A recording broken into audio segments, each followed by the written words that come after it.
Alright guys, welcome back to another killer video for today, and today I have a little bit of a fun Wraith build for you all. Now, I've been grinding Wraith's Blood Web, so I could finally get Playthrough Food to level 3, and so let's see exactly what I'm going to be doing with it today. First off, we have Playthrough Food, of course. I become obsessed with one survivor, and anytime I enter a chase and then leave this chase with the survivor, I will gain 1 token, up to 3 tokens. Now, you'll know you're in a chase with an obsession because you'll hear a little ding at the beginning of the chase. It's a more high-pitched noise, and once you're listening for it, you'll definitely be able to hear it. And essentially, once that ding goes off, I'm gonna go ahead and go back into my cloak to try and kill the chase immediately. Wraith is one of the best killers for trying to just get your play with the food stacks as quickly as possible, because he has the ability to just literally cloak in the middle of a chase and drop it right then and there. Now, for each token I get with playthrough food, I will gain 5% increase in movement speed honestly, permanently, until I go for a basic or any kind of attack at all. So if I go for a special attack or a basic attack, meaning anything between the Demogorgon lunge to Huntress Hatchet to just a regular old swing, I will lose 1 token. So you might think play with your food on a regular M1 killer like Wraith might not be the best, because I'm going to end up losing a lot of tokens over and over again, since I'm going to be having to hit people twice. But you know what? That's fine, because Wraith has the ability to gain these tokens back very quickly, thanks to being able to just do that cloak trick I was just talking about. Next up, we have Nemesis. Nemesis is going to be a perk where whenever I get stunned, the survivor that stuns me will become my obsession. They will be affected by the Oblivious status effect for 40 seconds, and their aura will be revealed to me for 4 seconds. Essentially, I have Nemesis here just so that I can change my obsession throughout the game, so I can try and farm stacks off of my obsession off different people, basically. Next up, we had Thrilling Tremors. Thrilling Tremors is a fantastic perk where basically whenever you pick up a survivor, any generator not being repaired by a survivor will be highlighted in red, and any generator not being repaired by a survivor will be highlighted in white and blocked off by the entity for 16 seconds. So nobody can kick it, nobody can work on it. Essentially, that generator is just going to stay there for 16 seconds, unable to be interacted with by either side. Now, this is a really great perk to come with our next one, Pop Goes the Weasel, because Thrilling Tremors will basically let you know exactly what generators are being worked on at that moment, and you'll be able to make decisions off of that. Now, the reason I don't really run Thrilling Tremors too much is because Thrilling Tremors and Barbecue are very similar perks. They do fit very similar roles, and I like Barbecue more for the blood points, but I do think Thrilling Tremors is the better of the 2 perks in my personal opinion, because on top of giving you perfect information on generators, it also blocks those generators off for 16 seconds, allowing you to have some extra time to chase survivors around before they'll be able to rush the generator. Now, for our last perk, we have Pop Goes the Weasel. Y'all already know what this perk does. Whenever I hook somebody, I'll have between 40 and 60 seconds to kick a generator and instantly regress by 25% of its total progress. As I said before, this goes great with Thrilling Tremors because it allows you to know exactly what generator is being worked on and exactly what generator to go to try and get it with Pop Goes the Weasel. Now, for our add-ons, we have some pretty interesting ones here. These add-ons are meant to confuse survivors as to where I am. First off, we have the Ghost Soot. After uncloaking, essentially, I'm not going to have a terror radius or a red stain for 6 seconds. So it's going to, whenever I come out of my Wraith, or out of my cloak rather, people are going to have to be really wary of where I am, because they won't actually hear my heartbeat for a little bit longer than what it usually is. And for our second add-on, we have the Bone Clapper, where survivors can no longer discern the bell's distance or direction. Now, when you come out of your cloak as a Wraith, if you're within a certain area of him, you will hear the bell coming out. But if you're further away, you won't actually hear the bell at all. And of course, as you get further away from the Wraith, the bell will get quieter and quieter. Now, what the Bone Clapper does is it just has a set volume that it'll always play the bell at, whether you're going in or out of your cloak, at all times to every single survivor on the map, no matter where they are. So what Bone Clapper does is it creates a lot of confusion about where you are on the map. Survivors might not know exactly where you are because they're hearing your bell over and over again and you're nowhere near them. And then all of a sudden they hear your bell, they might think, oh hey, he's probably still not near me, and all of a sudden you come around the corner and hit them.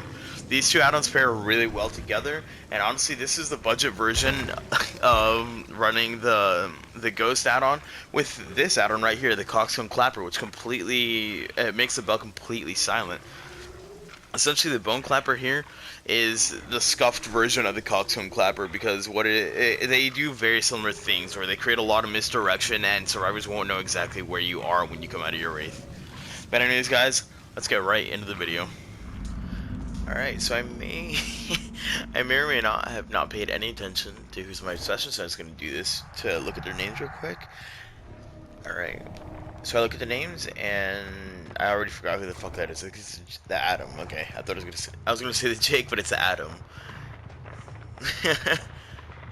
Probably should have looked in the bottom left before coming over. Oh, hey, gamer.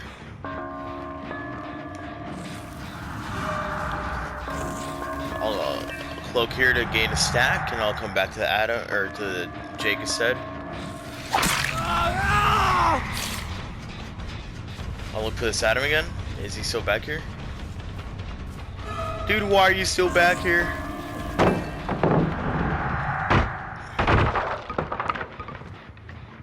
I almost got burned there. That would have been annoying as fuck.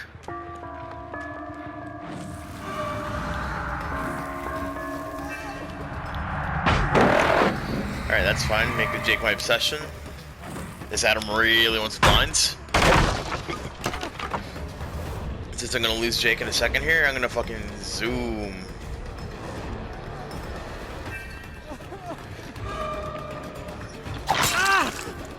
You know, that's fine. Because I still end up getting the... I'm still fast as shit here, so... No way they get away from me. Alright, Thrilling Charm has blocked off most generators except those two. Okay. That lets me know those two are being worked on. I'm gonna go to my cloak here. Oh, and Adam took back my obsession status since he was... And he disconnected. Why do people have to disconnect, man? Actually, such a fun game. I'm not even gonna bother going to kick that with Pop Goes a Weasel. Alright, so she's my obsession now. I'm just gonna leave her once I break this pallet. Actually, I'm gonna follow her around a little bit, see if I can force out any more pallets. Oh my god, you're just wasting God pallet. She's going out to the left, I'll gain a stack back from it. And then I'll come back. Does she have balanced landing? No. Vault into me? I don't even think she knows I'm right here, dude. Look how quick I am, though. She ran into a corner. Honestly, what I could have done is I could have cloaked, gained a stack, and then decloaked again. Just, what's it called? Just to gain another stack. So I'd be at 2 right now instead of 1. I see the Jake hiding over here.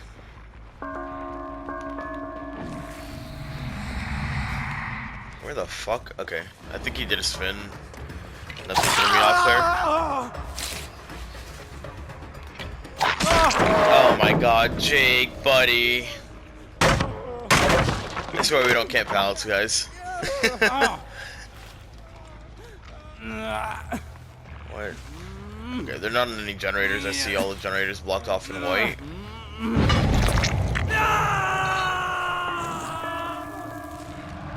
Now I'll just speed on back. So I'm coming over this way. I'm fairly sure.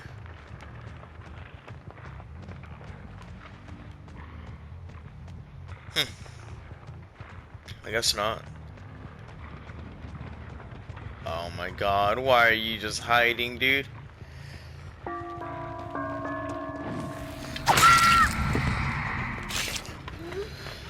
I'm just gonna hook her, get this game over with as quickly as possible so we can get on to our next one. Like, it's not my fault I ended up tunneling her there. These, like, this fucking Dwight is literally just hiding. I could have gone for the Jake to my left. But this guy's literally just been hiding the entire fucking game. Hello? Okay, he's giving up as well. I don't know why people give up this easy, but you know what?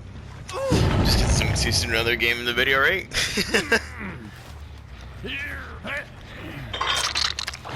not even gonna bother kicking that pop because the weasel. There's no point, really.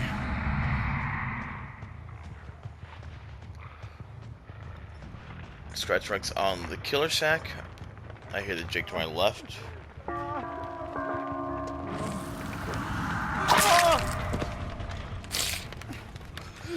And if these guys kill themselves, I'll let the Claudette get out. She just finished healing inside the killer shack.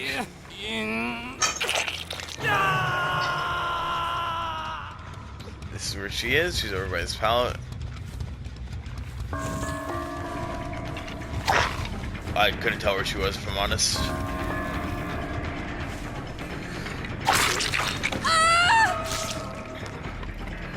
I don't understand why they're making the game go on for longer than it has to, but you know what? I'll take it. I gained a stack halfway through that chase on from the Jake. Again, same thing. If the Claudette and the Dwight kill themselves, I'll give the Jake the hatch. Mostly because I feel bad for these guys. Can I get in a chase with him? I couldn't get in a chase with him. So when you have someone on your shoulder, it's a lot easier to get someone in a chase with you, I feel like. Maybe that's just... and it's just me thinking it is easier when it's not really. But it's definitely not a bad option because, I mean, you're going to be hooking the person anyway, right? So you might as well just try and get in a chase with them. I'm not going to go for the Dwight. That's just being a bully. Alright. Jake, I believe, is that on hook, so this is why you can maybe get the hatch.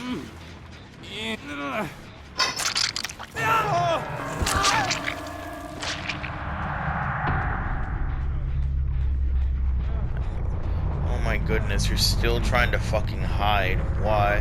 I'm gonna body block this locker so he can't get in it because I feel like he has a decisive strike. Oh. Let's run the hatch. Alright, I'll probably cut here and go to the next video. Oh my god. Why?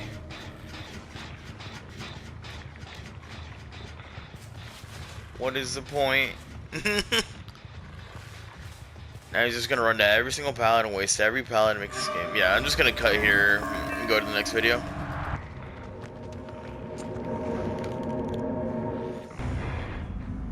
Ah, damn it. Wretched Shop was fine. You know, it's not the best map for killers, but it's alright. This map, however, I know I say it a lot, but this map is real fucking difficult. I'll listen for the gen upstairs. I don't hear it, so I'm just gonna move on. I feel like survivors almost always spawn in this structure right here. Yep. I'm not gonna actually uncloak yet. Uncloak around this corner so that they don't see me until the last second. Bitch, fuck you and your stealth. Unfortunately, she's not my obsession, so I'm gonna have to try and get a stun from playthrough food if I want to try and make her my obsession. You know what? This other Claudette wants to hide right in front of me, so I'll take it. Whoopsie. Ah, come on! I'll do this, yeah. Awesome, thank you. I'll cloak and then I'll break it. So that I buy more time for playthrough food. Something I learned from last game, actually. I don't actually know if this is the same Claudette, because I'm pretty sure this lobby had 3 Claudettes. It's alright, though. As much as I do want to get a stack from her, I would also want to get a hit on her. They have a bunch of medkits, so they're going to end up wasting a bunch of time healing.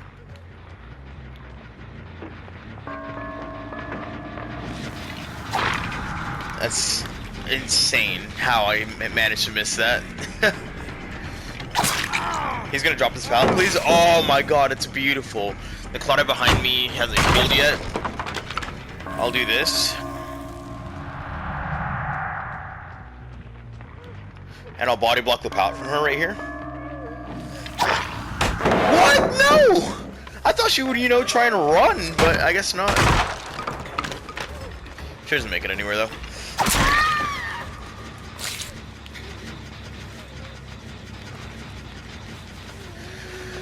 Yeah, so what she should have done differently is if you're gonna heal right next to a pallet, you know, commit to healing in the pallet. They're at the killer shack right now. It's not really an area I'm too worried about. I'm gonna bring her over to this hook because it's further back away from the map, and it'll give me a chance to let Fiddling Tremors disappear before I come kick this generator. As much, I'll go back to the killer shack after this, but I doubt I'm gonna be able to defend that generator. They unhooked her immediately. Fuck that then. I'm not going to the killer site to the killer shack at all. I hear the Claudia upstairs in here. And I mean, she's my obsession, so if nothing else, I'm gonna chase her to get stacks.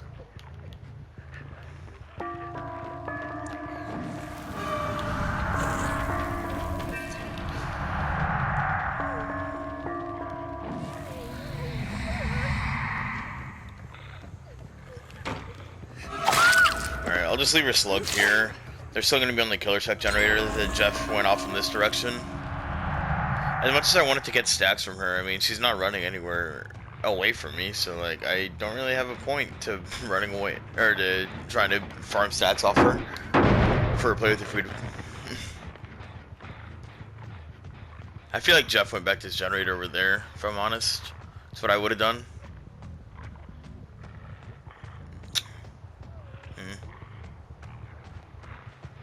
Yep.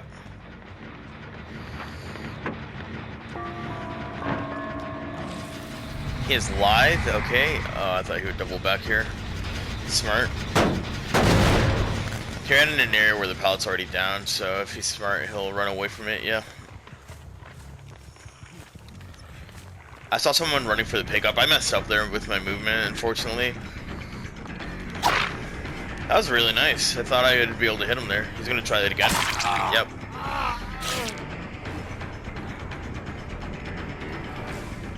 I'll come in here because I know the other person's up here. Thankfully, this Claudette put herself in a corner, basically. Oh my god, thank you so much for crawling instead of recovering. Guys, this is why we recover instead of crawling. I promise you it is a better option 100% of the time. Now, as much as I want to defend that generator in the middle of the corn, I have to defend at least one of these. I'm going to go to that close one. I'm going to kick this pop goes a weasel. Oh, the person on the ground just killed themselves. Or DC'd. Nobody wants to play against me, man. I'm not playing mean at all, even. Alright, I'm going to come back over to this generator, see if I can get this person off of it. The other Claudette killed herself. She has fucking spine chill and urban evasion. And she's literally gonna refuse to play anywhere but corn, I'm guessing. She's probably not gonna leave this corn.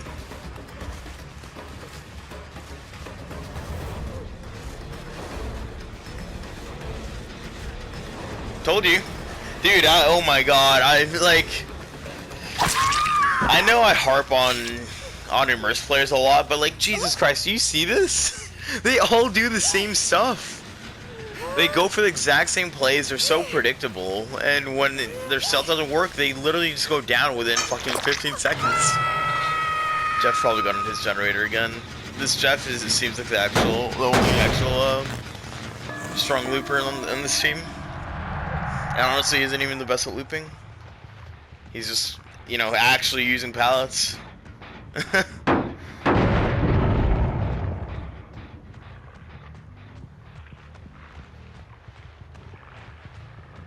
So where did you guys run off to?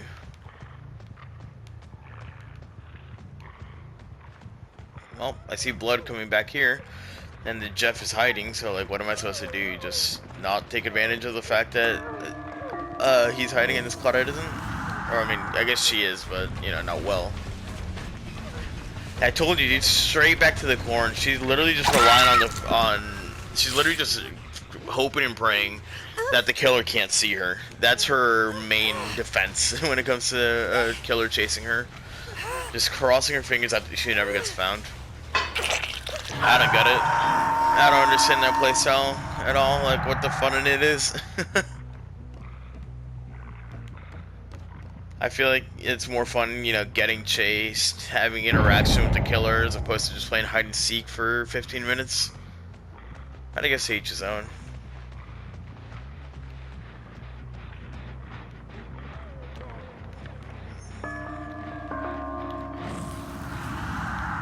They're both running in the same direction as well. Unfortunate for this Claudette. Dude, I don't want to keep targeting her. Dude, people with Lithe, like, this is why I don't like Lithe personally, because people with Lithe always just end up using it wherever they can. I want this 4K. I got screwed out of the 4K before, and I want it now. But yeah, people with Lithe just always seem to get themselves killed just trying to use their damn perk. Like, that dude literally vaulted into me just so that he could use Lithe. Whereas if he had played it smart, he could use that Lithe to get really far away from me. She's giving up.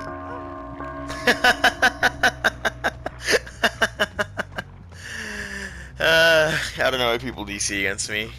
Am I playing like an asshole? No, I just want a 4K because I never get them. Because I never go for them. I don't know, I hear the Jeffs, so I'll give him a chance to get out with adrenaline. Nope. Did you call him to this fat corner gamer? No. But yeah, I don't know. I feel like, and for those of you that don't know, Lithe is it's a perk where basically when you vault a window quickly, it gives you the sprint burst effect where you move 150% movement speed for a little bit.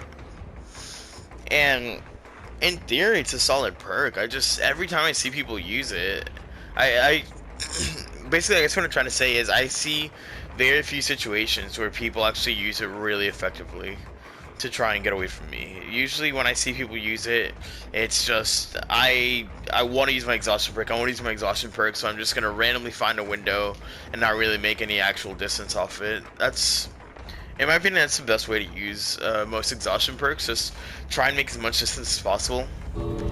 Obviously with Dead Hard and Head On, you don't have those options, but... Oh, here you are. Are you upstairs? Yeah. But with a perk like Glide, like Balanced Landing, I think at least with those two, going for the... what's it called? Just trying to make as much distance as possible is usually the best play whenever a killer, or whenever you're in a chase of the killer. I think Sprint Burst has its niche use, or has its own style of uses, I guess is what I'm trying to say. Where like you might want to use Sprint Burst to just do a really unsafe generator, since you have the ability to completely get away from that area. Or you might want to use Sprint Burst to try and bait a hit for a teammate. That works as well. Try 99 so you can go for a flashlight save. I think Sprint Burst has a lot more versatility as an exhaustion perk, whereas Lithe and Balanced Landing are so rigid in what they do. But even then, I see people use Balanced Landing way better than Lithe for the most part. Of course, I do run into good Lithe users every once in a while. There's 3 people in this lobby with Lithe? What? And there's 3 people with Urban Evasion? Oh my god, dude. Why? This person did his spine chill. Jesus Christ, this is cringe, dude. These 3 Claudettes came in as a 3-man squad with friends and just decided, you know what, we're gonna hide for the entirety of the game. Anyways, I'm done harping on Lithe for now. I'll see you guys in the next one.